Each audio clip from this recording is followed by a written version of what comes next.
इस पर खड़ा हुआ वो रात के अंधेरे में उस छोर को देख रहा था जहाँ तक उसकी नजरें जाती। मार्च की हल्की गुलाबी ठंड में वो इस वक्त 3 पीस के वाइट शर्ट के साथ ब्लू पैंट में था। शर्ट की आस्तीन कोहनी के ऊपर तक मुड़ी हुई और दोनों हाथ पैंट की जेब में। चेहरे पर इस वक्त कई भाव थे जो ये बता रहे थे कि वो किस कदर तनाव में है। कभी अचानक गुस्से से उसकी सारी नसें तन जाती जो उसके 6 पैक शरीर पर शर्ट के ऊपर से भी नजर आता, तो कभी अचानक आंखों में नमी छलक आती। कभी कभी तो चेहरे से इस तरह मायूसी झलकती कि उसे देख ऐसा लगता कि उससे टूटा बिखरा इंसान कोई ना हो। इन सब से हटकर भी उसके घने भूरे बाल जो टेरिस पर चलती हवाओं से माथे पर बिखर आए थे, गुलाबी आंखें, चेहरे पर हल्की बियर्ड के साथ गंभीर अंदाज उसे बिल्कुल कातिलाना बना रहे थे। ये कोई और नहीं, दिल्ली का आर्यमन राठौर था। दिल्ली के टॉप 5 बिजनेसमैन में से एक आर्यमन राठौर, 29 साल का बेहद हैंडसम, शांत गंभीर व्यक्तित्व का मालिक। तभी पीछे से एक आवाज आई, मन, यहाँ क्या कर रहे हो? सभी तुम्हें नीचे ढूंढ रहे हैं। तुम्हें फोन भी लगाया था पर तुमने उठाया नहीं। 32 साल के विशाल ने उसके पीछे से आते हुए कहा, सॉरी जीजू, फोन शायद साइलेंट पर था। उसने गहरी सांस लेकर खुद को नॉर्मल किया। अपने चेहरे पर हाथ फेर उसने अपने पॉकेट से मोबाइल चेक किया जिसमें 24 मिस्ड कॉल थे जो उसकी माँ ममता, छोटा भाई वेदांत, बहन श्रेया और विशाल के थे। सॉरी, उसने फोन देखने के बाद एक बार फिर विशाल से कहा, कोई बात नहीं, चलो सभी निकल रहे हैं, फ्लाइट का टाइम हो रहा है। जी जीजू, वो उसके साथ आगे बढ़ता हुआ बोला। मन, विशाल की गंभीर आवाज पर उसने उसकी तरफ देखा। जितना तुम्हारे लिए मुश्किल है उसके लिए भी है। कोशिश करना सब कुछ एक्सेप्ट करने की। तुम तो फिर भी शादी के लिए तैयार थे, पर वो आज सुबह तक उस लड़की को ये तक नहीं पता था कि आज उसकी शादी है। उसके लिए एक्सेप्ट करना शायद तुमसे ज्यादा मुश्किल हो, पर अब जब तुम साथ हो तो रिश्ते को निभाने की कोशिश करना। विशाल ने उसका कंधा थपथपाते हुए समझाया, मैं उसे कोई तकलीफ नहीं होने दूंगा जीजू, आई प्रॉमिस। आर्यमन के कहने पर विशाल के होठों पर मुस्कुराहट आ गई। वो तो मैं जानता हूँ, पर बात सिर्फ तकलीफ की नहीं है, बात साथ की है, और मुझे तुम पर पूरा भरोसा है कि तुम उसका साथ भी दोगे। आर्यमन ने विशाल की बात पर सहमति के साथ पलके झपकाकर हामी में सर हिला दिया। होटल के एंट्रेंस पर खड़ी 7 गाड़ियों के तीसरे नंबर पर जाकर जब आर्यमन खड़ा हुआ तो उसने पलटकर होटल की तरफ देखा। दुल्हन के लिबास में एक कांच की गुड़िया जो उसकी माँ ममता और बहन श्रेया के साथ चली आ रही थी। हाँ, कांच की ही थी वो, साफ गोरा रंग, घनी घनी बड़ी पलके। आंखों के रंग का पता नहीं क्योंकि आर्यमन ने तो आज उसे पहली दफा देखा था। होठों पर मासूम सी मुस्कुराहट, कंधे से थोड़ा नीचे उसके बाल। 4 फुट 8 इंच की वो लड़की 6 फुट के आर्यमन के सीने तक ही मुश्किल से पहुंचती। चेहरे पर नई दुल्हन वाली शर्म हया तो नहीं थी, मगर झिझक और डर था। आखिर हो भी क्यों ना, इस परिवार का हर सदस्य उसके लिए अनजान था। सुबह तक जिस लड़की को ये तक खबर नहीं थी कि उसकी शादी हो जाएगी, अचानक ही वो दुल्हन बनकर किसी की पत्नी बन गई, और वो भी यूं ही किसी की नहीं, आर्यमन राठौर की। मन, ममता जी की आवाज से उसका ध्यान टूटा, जो अब तक उसे अपलक देख रहा था, जो अब उसकी पत्नी है। ऐसा नहीं था कि उसके लिए दिल धड़क रहा हो, पर कुछ जज्बात तो पनपने लगे थे। आखिर 7 फेरे लिए हैं उसने उसके साथ, वेदी पर 7 वचन दिए हैं उसकी रक्षा के, उसकी खुशियों के, उसके मान सम्मान के। कल तक जिस दिल में पत्नी की छवि किसी और रूप में थी, वहाँ अब वो रूप बदल गया था। जी माँ, उसने अपनी माँ की तरफ आदर के साथ देखा। बेटा, प्रकृति को लेकर तुम एयरपोर्ट के लिए निकलो, हम पीछे से आते हैं। ममता जी ने उस कांच सी गुड़िया का हाथ आर्यमन की ओर बढ़ाया, जिसे आर्यमन ने आगे बढ़कर थाम लिया और कार का दरवाजा उसके लिए खोल दिया। प्रकृति जैसे ही गाड़ी में बैठी, उसने झट से अपनी हथेली पीछे खींच ली, पर उसके मुलायम, कांपते और पसीने से भीगे हुए हाथों का स्पर्श अब भी आर्यमन के जहन में था। उसकी हथेली को इस तरह पीछे खींचना आर्यमन को बिल्कुल बुरा नहीं लगा। आखिर समझदार था वो, उससे 9 साल बड़ा। उस घबराहट से वो अच्छी तरह वाकिफ था जो इस वक्त प्रकृति महसूस कर रही थी।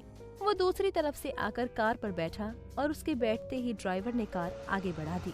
प्रकृति एक कोने में सिमटी हुई बैठी खिड़की की तरफ देख रही थी। कुछ देर में उसके सिसकने की आवाज आर्यमन के कानों में गई। उसे समझ नहीं आया कि वो उसे किस तरह चुप करे। उसने अभी तक प्रकृति से एक भी बार बात नहीं की थी। बात करना तो दूर, वो दोनों तो आमने सामने बैठे भी नहीं थे, पर इस वक्त उसका रोना आर्यमन को बहुत चुभ रहा था। प्रकृति काफी बार कोशिश करने के बाद आखिर उसके हाथों ने उसके कंधे तक का सफर तय कर लिया और उसने हौले से उसके कंधे को पकड़ा। पर आर्यमन के छूते ही प्रकृति का रोना एकदम से बंद हो गया और वो अपनी जगह पर और सिमट गई। आखिर इतनी जल्दी में क्यों हुई प्रकृति और आर्यमन की शादी? आखिर क्या है आर्यमन की खामोशी की वजह? और उसने भी एक अनजान लड़की को कैसे अपना बना लिया? अब क्या होगा प्रकृति के साथ और आखिर कैसे बढ़ेगा इनका रिश्ता आगे? जानने के लिए सुने अगला एपिसोड।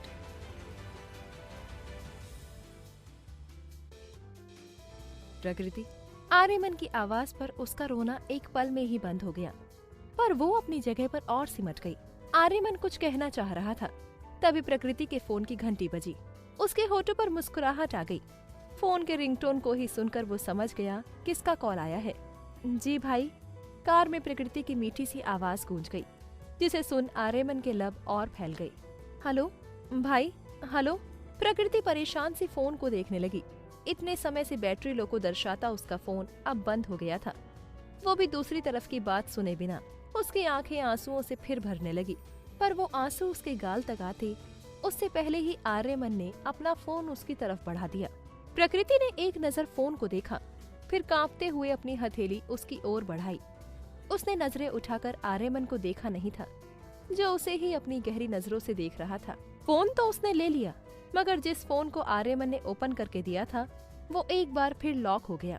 प्रकृति की हिम्मत नहीं हुई कि वो उसे कुछ कह सके, इसलिए फोन को पकड़े बस सर झुकाए बैठी थी। आर्यमन कुछ देर उसे देखता रहा, फिर मुस्कुराते हुए उसके हाथ से फोन लिया और उसके भाई का नंबर डायल कर उसे दे दिया। हेलो आर्यमन जी। दूसरी तरफ से सौम्यता से भरी आवाज आई। संयम भाई, मैं हूँ। प्रकृति ने अपनी मीठी आवाज में धीमे से कहा। लाडो तेरा फोन? संयम बोला। फोन की बैटरी खत्म हो गई है, मैं चार्जर लेकर आना भी भूल गई। वो उदासी से बोली। तू परेशान मत हो, मैं और माँ एयरपोर्ट ही आ रहे हैं तुझसे मिलने। मैं चार्जर ले आऊंगा और अगर किसी और चीज की जरूरत हो तो आर्यमन जी के फोन से कॉल कर लेना। जी भाई। लाडो ठीक है ना तू? परेशान मत होना। जानता हूँ जो हुआ उस पर कुछ नहीं कर पाया, पर सही हाथों में जा रही थी इसलिए कुछ नहीं कहा।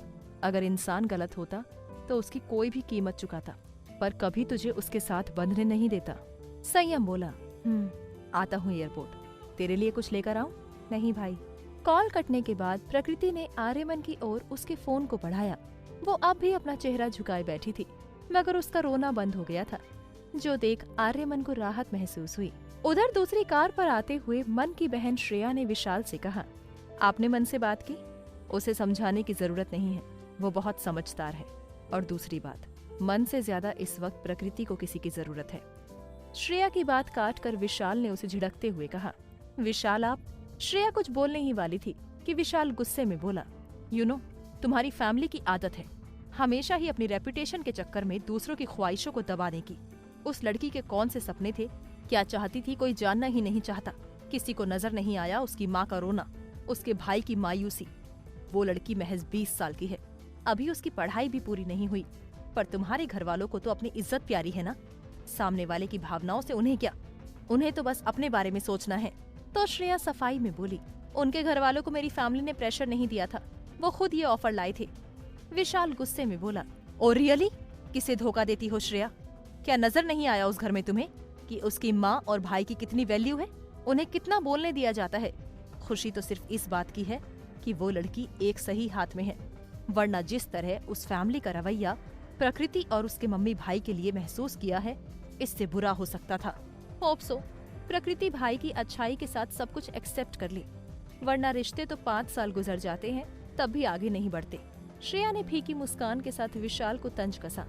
विशाल बोला, रिश्ते जबरदस्ती नहीं बनाए जाते और तुम्हारी फैमिली ने ये दूसरी बार किया है। अब अगर प्रकृति से उम्मीद करते हैं तो मेरी नजरों में वो हमेशा गलत रहेंगे। श्रेया ने विशाल से कहा, कभी कभी इंसान को अपनी ही भलाई नजर नहीं आती, उसे हमेशा सामने वाला गलत ही नजर आता है। मैं तो हमेशा यही प्रार्थना करूंगी, आपकी आंखों से कभी भी ये गलतफहमी की पट्टी न हटे, क्योंकि आपको टूटा हुआ देखने की हिम्मत मुझ में नहीं, भले ही उसकी कीमत सारी जिंदगी मुझे आपकी नफरत से चुकानी पड़े। विशाल ने कहा, बातें अच्छी करती हो, काश ये सच्चाई होती। तुम्हारी सारी अच्छाई के ऊपर सिर्फ एक हमारा रिश्ता भारी पड़ जाता है।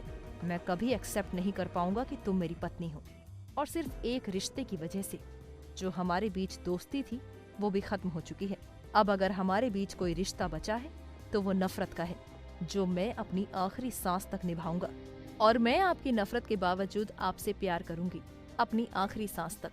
विशाल की बात सुन श्रेया की आंखों में नमी तो आ गई थी, पर उसने खुद को कठोर कर मुस्कुराते हुए कहा, फिर खिड़की की तरफ मुंह फेर कर बैठ गई। विशाल की नजरों में वही नफरत दिखाई दी जो उसकी बातों में थी। सबकी कार एयरपोर्ट पर रुकी, जहां आर्यमन ने अपनी सीट से उतरकर प्रकृति की तरफ आकर कार का दरवाजा खोला और उसकी तरफ अपनी हथेली बढ़ाई।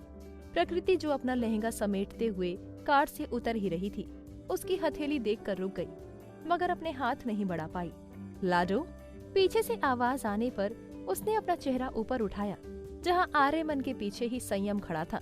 पर संयम के चेहरे पर नजर पड़ने से पहले प्रकृति की नजर आर्यमन के चेहरे पर पड़ी, जो शांत गंभीर चेहरे पर हल्की मुस्कुराहट लिए उसे देख रहा था।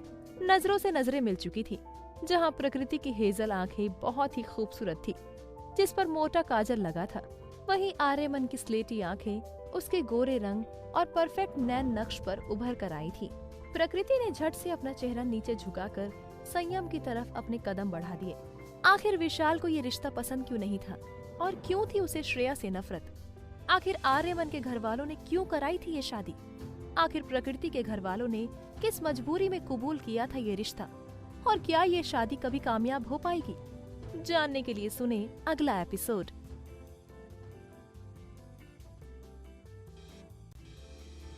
आर्यमन से नजरें चुराकर प्रकृति ने संयम की तरफ देखा, और उसे देखते ही वो भागकर उसके सीने से लगकर सिसकने लगी। लाडो, बच्चा, तू ठीक है ना? संयम ने उसके सर को सहलाते हुए प्यार से पूछा। अपने भाई के लिए वो एक छोटी बच्ची की तरह ही थी। आर्यमन उन दोनों को ध्यान से देख रहा था।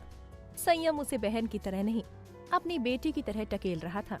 जब उन दोनों की शादी हुई थी, तब से अब तक आर्यमन ने महसूस किया प्रकृति अनजानों के बीच असहज रहती, और अभी संयम से जिस तरह वो चिपकी थी, उसका डर साफ जाहिर हो रहा था। आर्यमन ने गहरी सांस ली और दूसरी तरफ बढ़ गया, जहां उसकी पूरी फैमिली प्रकृति की मां गौरी के पास खड़े होकर उससे मिल रहे थे। वो उन्हें देखते ही उनके पैरों को छूकर प्रणाम किया, जिस पर गौरी जी झिझक कर पीछे हट गईं। वहीं आर्यमन के परिवार वाले भी आश्चर्य से आर्यमन को देखने लगे। वो जल्दी से किसी से मिलता नहीं था। जिस परिवार में वो 20 साल से था, उस परिवार के लोगों से आज तक वो दूर रहा है। फिर प्रकृति की फैमिली, ममता जी के बाद गौरी दूसरी इंसान थी जहां आर्यमन झुका था। वहीं गौरी जी की झिझक इसलिए थी क्योंकि इतने जाने माने परिवार का बेटा और इतना बड़ा बिजनेसमैन होते हुए भी वो उसके सामने झुका, जिसका उसके खुद के परिवार में कोई अस्तित्व ना हो। वो दूसरे से अपने लिए सम्मान की उम्मीद नहीं करता, और गौरी जी के लिए ये बिल्कुल उसी तरह था। उन्हें आज तक जो मिला सिर्फ अपने बच्चों से मिला, उसके अलावा उन्होंने कभी कोई उम्मीद किसी से नहीं की। पर आज जिस तरह आर्यमन उसके सामने झुका और उसकी नजरों में उसके लिए सम्मान था, उनकी आंखें भर आईं। आर्यमन के खड़े होते ही उन्होंने अपने दोनों हाथ जोड़ लिए, जिस पर आर्यमन ने सिर्फ अपना सर हिलाया। दिल में कितना भी कुछ हो, वो कभी कुछ कह नहीं पाता था। फ्लाइट का टाइम हो रहा है, वेदांत ने वहाँ आते हुए कहा, जो लगेज चेकिंग के लिए गया हुआ था। भाई, वेदांत की बात सुनते ही प्रकृति की मुट्ठियां संयम के शर्ट पर कस गईं। गौरी जी सबसे मिलकर उसके पास आई। लाडो, अब वही तेरा घर है, कोशिश करना सबको अपना बना ले। इस घर में तो कभी हमें अपना समझा नहीं गया, सगे होकर भी हम हमेशा गैर रहे। सोचा था जल्द ही इन सब से दूर चले जाएंगे, पर शायद उस परिवार की इज्जत की बलि एक बार हमें और चढ़ना था। अगर अंदाजा होता इसकी कीमत तुम होगी तो कब का ये घर छोड़ देती। पर अब तो माफी भी नहीं मांग सकती, मगर ना जाने क्यों ऐसा लगता है तुम वहाँ खुश रहोगी। आर्यमन तुम्हें खुश रखेगा। बेटू, मैं और तेरे दोनों भाई हमेशा तेरे साथ हैं। फिर भी यही कहूंगी, रिश्ते को निभाने की कोशिश करना, और हो सके तो मुझे माफ कर देना कि तुझे इतनी कम उम्र में खुद से दूर भेज रही हूँ। गौरी जी हाथ जोड़ ही रही थी कि प्रकृति ने उसे थाम लिया। मम्मी, मुझे डर लग रहा है, मैं कभी आप लोगों के बिना नहीं रही। मैं वहाँ। प्रकृति आगे कुछ बोलती, तभी उसका भाई बोला, सब होंगे वहाँ गुड़िया, और फिर तुझे किसी भी चीज की जरूरत हुई तो मुझे फोन करना, तेरा भाई वहाँ पहुँच जाएगा। पक्का ना? संयम के कहने पर प्रकृति मासूमियत से पूछी, पक्का बेटा? वो उसे अपने सीने से लगा उसके बालों को अभी भी सहला रहा था। मैं जल्दी ही दिल्ली में कोई जॉब ढूंढ रहा हूँ, फिर मम्मी को लेकर वहाँ ही आ जाऊंगा। अभी तो तुझे आना ही है, तेरे 2 पेपर बचे हैं, तब तक मुझे कोई ना कोई जॉब मिल जाएगा। फिर मैं और मम्मी हमेशा के लिए वहाँ होंगे तेरे पास, ठीक है? ज्यादा परेशान मत होना। जी भाई। प्रकृति, श्रेया ने आवाज लगाई, जिस पर प्रकृति संयम से और कसकर लिपट गई। संयम की आंखें भर आईं, पर उसने किसी तरह खुद को मजबूत किया।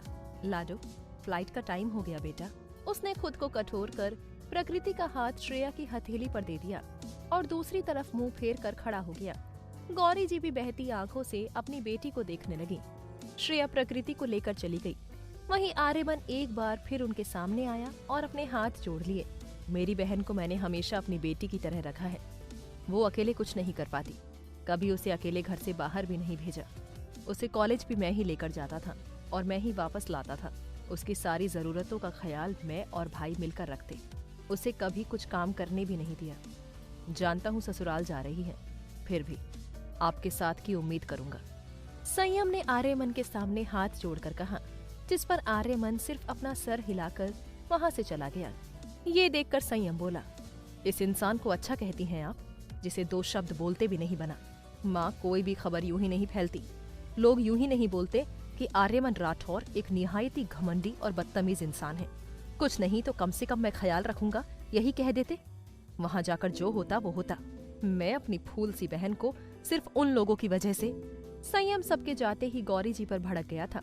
संयम, शांत हो जा बेटा। तू इस तरह करेगा तो आवेश भाई को बताओ तो सही। सुबह से लगातार फोन कर रहे हैं, लाडो से उसकी बात नहीं हुई है। आप भी जानती हैं, अगर अब बात नहीं हुई तो भाई को इंडिया आने में समय नहीं लगेगा। और उसके बाद माँ, उन लोगों ने लाडो की शादी कर दी है।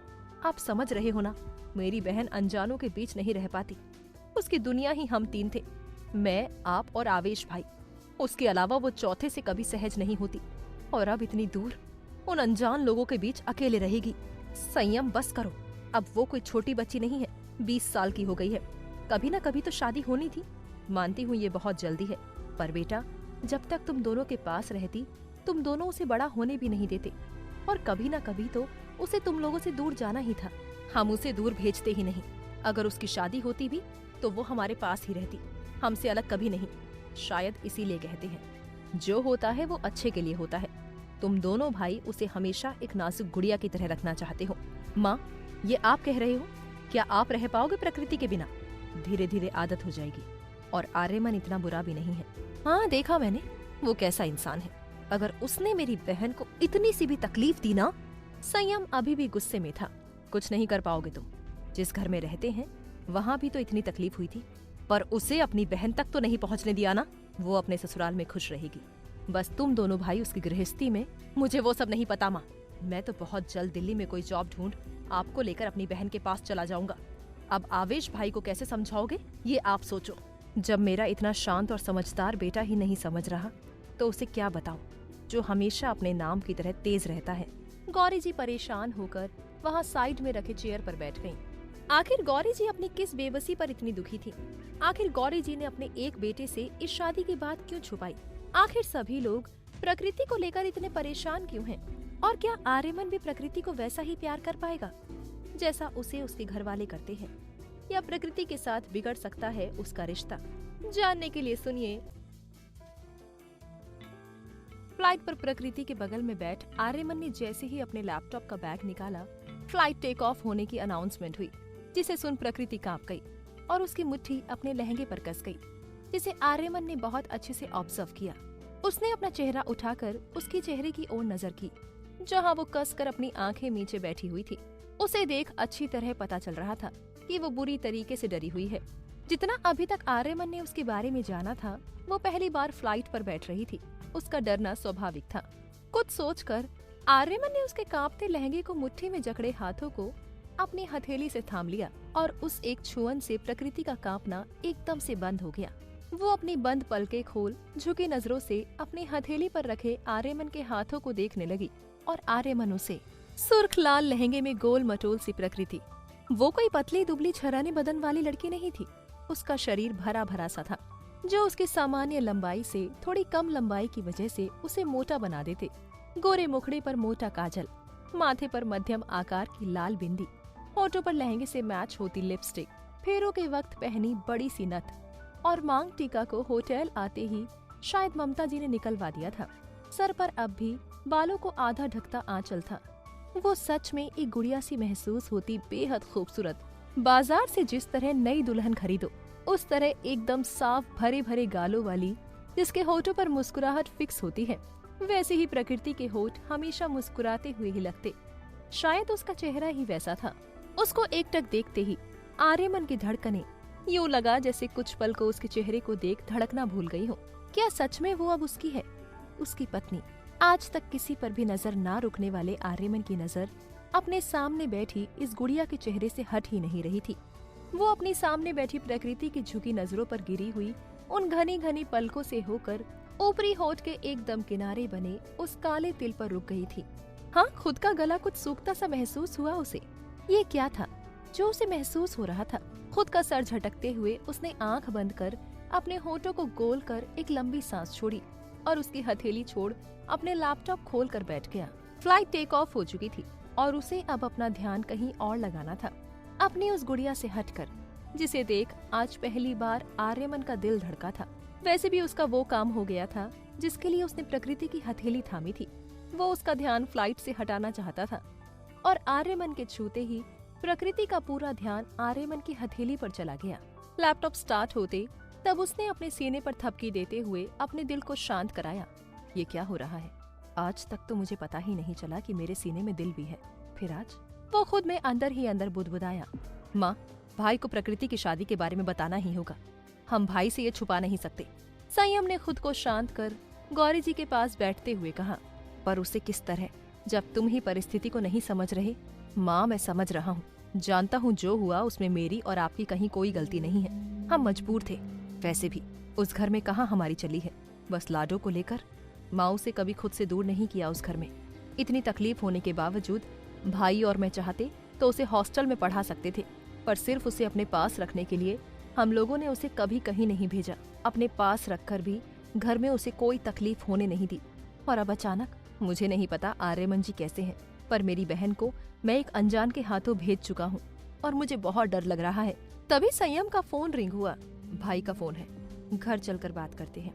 गौरी जी वहाँ से उठते हुए बोली। माँ, आपको भी पता है घर पर कोई बात नहीं हो पाएगी और भाई को बताना तो होगा। प्लीज तू बता दे, मैं यही हूँ। वो एक बार फिर संयम के पास बैठते हुए बोली। नहीं माँ, मुझ में इतनी हिम्मत नहीं, आप ही बात कीजिए। उसने फोन को अपनी माँ की तरफ बढ़ा दिया।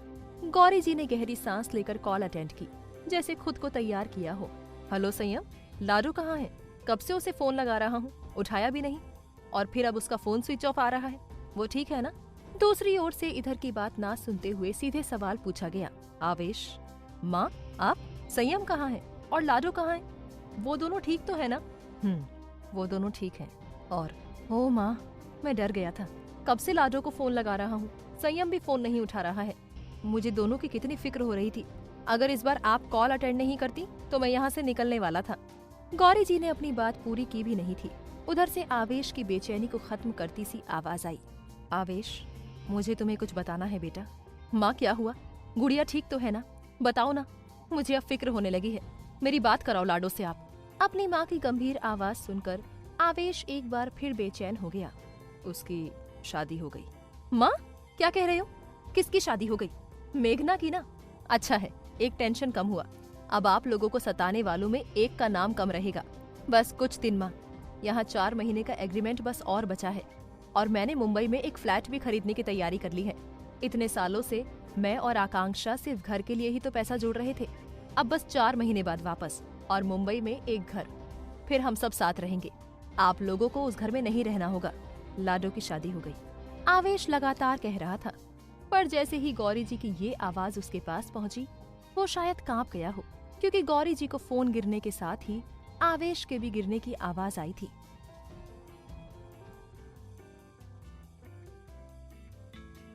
फ्लाइट पर प्रकृति के बगल में बैठ आर्यमन ने जैसे ही अपने लैपटॉप का बैग निकाला, फ्लाइट टेक ऑफ होने की अनाउंसमेंट हुई, जिसे सुन प्रकृति कांप गई और उसकी मुट्ठी अपने लहंगे पर कस गई। जिसे आर्यमन ने बहुत अच्छे से ऑब्जर्व किया। उसने अपना चेहरा उठाकर उसके चेहरे की ओर नजर की, जहाँ वो कसकर अपनी आंखें नीचे बैठी हुई थी। उसे देख अच्छी तरह पता चल रहा था कि वो बुरी तरीके से डरी हुई है। जितना अभी तक आर्यमन ने उसके बारे में जाना था, वो पहली बार फ्लाइट पर बैठ रही थी। उसका डरना स्वाभाविक था। कुछ सोचकर आर्यमन ने उसके कांपते लहंगे को मुट्ठी में जकड़े हाथों को अपनी हथेली से थाम लिया और उस एक छुअन से प्रकृति का कांपना एकदम से बंद हो गया। वो अपनी बंद पलकें खोल झुकी नजरों से अपनी हथेली पर रखे आर्यमन के हाथों को देखने लगी और आर्यमन उसे सुर्ख लाल लहंगे में गोल मटोल सी प्रकृति। वो कोई पतली दुबली छराने बदन वाली लड़की नहीं थी। उसका शरीर भरा भरा सा था, जो उसकी सामान्य लंबाई से थोड़ी कम लंबाई की वजह से उसे मोटा बना देते। गोरे मुखड़े पर मोटा काजल, माथे पर मध्यम आकार की लाल बिंदी, होठों पर लहंगे से मैच होती लिपस्टिक, फेरों के वक्त पहनी बड़ी सी नथ और मांग टीका को होटल आते ही शायद ममता जी ने निकलवा दिया था। सर पर अब भी बालों को आधा ढकता आंचल था। वो सच में एक गुड़िया सी महसूस होती, बेहद खूबसूरत। बाजार से जिस तरह नई दुल्हन खरीदो, उस तरह एकदम साफ भरे भरे गालों वाली, जिसके होठों पर मुस्कुराहट फिक्स होती है, वैसे ही प्रकृति के होठ हमेशा मुस्कुराते हुए ही लगते। शायद उसका चेहरा ही वैसा था। उसको एकटक देखते ही आर्यमन की धड़कनें यूं लगा जैसे कुछ पल को उसके चेहरे को देख धड़कना भूल गई हो। क्या सच में वो अब उसकी है, उसकी पत्नी? आज तक किसी पर भी नजर ना रुकने वाले आर्यमन की नजर अपने सामने बैठी इस गुड़िया के चेहरे से हट ही नहीं रही थी। वो अपनी सामने बैठी प्रकृति की झुकी नजरों पर गिरी हुई उन घनी घनी पलकों से होकर ऊपरी होठ के एकदम किनारे बने उस काले तिल पर रुक गई थी। हाँ, खुद का गला कुछ सूखता सा महसूस हुआ उसे। ये क्या था जो उसे महसूस हो रहा था? खुद का सर झटकते हुए उसने आंख बंद कर अपने होठों को गोल कर एक लंबी सांस छोड़ी और उसकी हथेली छोड़ अपने लैपटॉप खोल कर बैठ गया। फ्लाइट टेक ऑफ हो चुकी थी और उसे अब अपना ध्यान कहीं और लगाना था, अपनी उस गुड़िया से हटकर, जिसे देख आज पहली बार आर्यमन का दिल धड़का था। वैसे भी उसका वो काम हो गया था जिसके लिए उसने प्रकृति की हथेली थामी थी। वो उसका ध्यान फ्लाइट से हटाना चाहता था और आर्यमन के छूते ही प्रकृति का पूरा ध्यान आर्यमन की हथेली पर चला गया। लैपटॉप स्टार्ट होते तब उसने अपने सीने पर थपकी देते हुए अपने दिल को शांत कराया।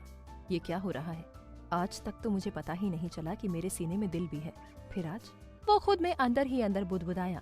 माँ, भाई को प्रकृति की शादी के बारे में बताना ही होगा। हम भाई से ये छुपा नहीं सकते। संयम ने खुद को शांत कर गौरी जी के पास बैठते हुए कहा। पर उसे किस तरह, जब तुम ही परिस्थिति को नहीं समझ रहे?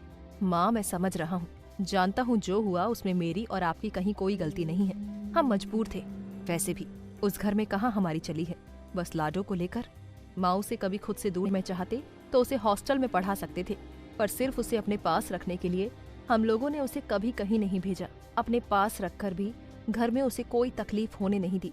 और अब अचानक, मुझे नहीं पता आर्यमन जी कैसे हैं, पर मेरी बहन को मैं एक अनजान के हाथों भेज चुका हूँ और मुझे बहुत डर लग रहा है। तभी संयम का फोन रिंग हुआ। भाई का फोन है, घर चलकर बात करते हैं। गौरी जी वहाँ से उठते हुए बोली। माँ, आपको भी पता है घर पर कोई बात नहीं हो पाएगी और भाई को बताना तो होगा। प्लीज तू बता दे, मैं यही हूँ। वो एक बार फिर संयम के पास बैठते हुए बोली। नहीं माँ, मुझ में इतनी हिम्मत नहीं, आप ही बात कीजिए। उसने फोन को अपनी माँ की तरफ बढ़ा दिया। गौरी जी ने गहरी सांस लेकर कॉल अटेंड की, जैसे खुद को तैयार किया हो। हेलो संयम, लाडो कहाँ है? कब से उसे फोन लगा रहा हूँ, उठाया भी नहीं, और फिर अब उसका फोन स्विच ऑफ आ रहा है। वो ठीक है ना? दूसरी ओर से इधर की बात ना सुनते हुए सीधे सवाल पूछा गया। आवेश, माँ आप? संयम कहाँ है और लाडो कहाँ है? वो दोनों ठीक तो है ना? वो दोनों ठीक हैं। और ओ माँ, मैं डर गया था। कब से लाडो को फोन लगा रहा हूँ, संयम भी फोन नहीं उठा रहा है। मुझे दोनों की कितनी फिक्र हो रही थी। अगर इस बार आप कॉल अटेंड नहीं करती तो मैं यहाँ से निकलने वाला था। गौरी जी ने अपनी बात पूरी की भी नहीं थी। उधर से आवेश की बेचैनी को खत्म करती सी आवाज आई। आवेश, मुझे तुम्हें कुछ बताना है बेटा। माँ, क्या हुआ? गुड़िया ठीक तो है ना? बताओ ना, मुझे अब फिक्र होने लगी है। मेरी बात कराओ लाडो से आप। अपनी माँ की गंभीर आवाज सुनकर आवेश एक बार फिर बेचैन हो गया। उसकी शादी हो गई। माँ, क्या कह रहे हो? किसकी शादी हो गई? मेघना की ना? अच्छा है, एक टेंशन कम हुआ। अब आप लोगों को सताने वालों में एक का नाम कम रहेगा। बस कुछ दिन माँ, यहाँ 4 महीने का एग्रीमेंट बस और बचा है और मैंने मुंबई में एक फ्लैट भी खरीदने की तैयारी कर ली है। इतने सालों से मैं और आकांक्षा सिर्फ घर के लिए ही तो पैसा जोड़ रहे थे। अब बस 4 महीने बाद वापस, और मुंबई में एक घर। फिर हम सब साथ रहेंगे। आप लोगों को उस घर में नहीं रहना होगा। लाडो की शादी हो गई। आवेश लगातार कह रहा था, पर जैसे ही गौरी जी की ये आवाज उसके पास पहुंची, वो शायद कांप गया हो, क्योंकि गौरी जी को फोन गिरने के साथ ही आवेश के भी गिरने की आवाज आई थी।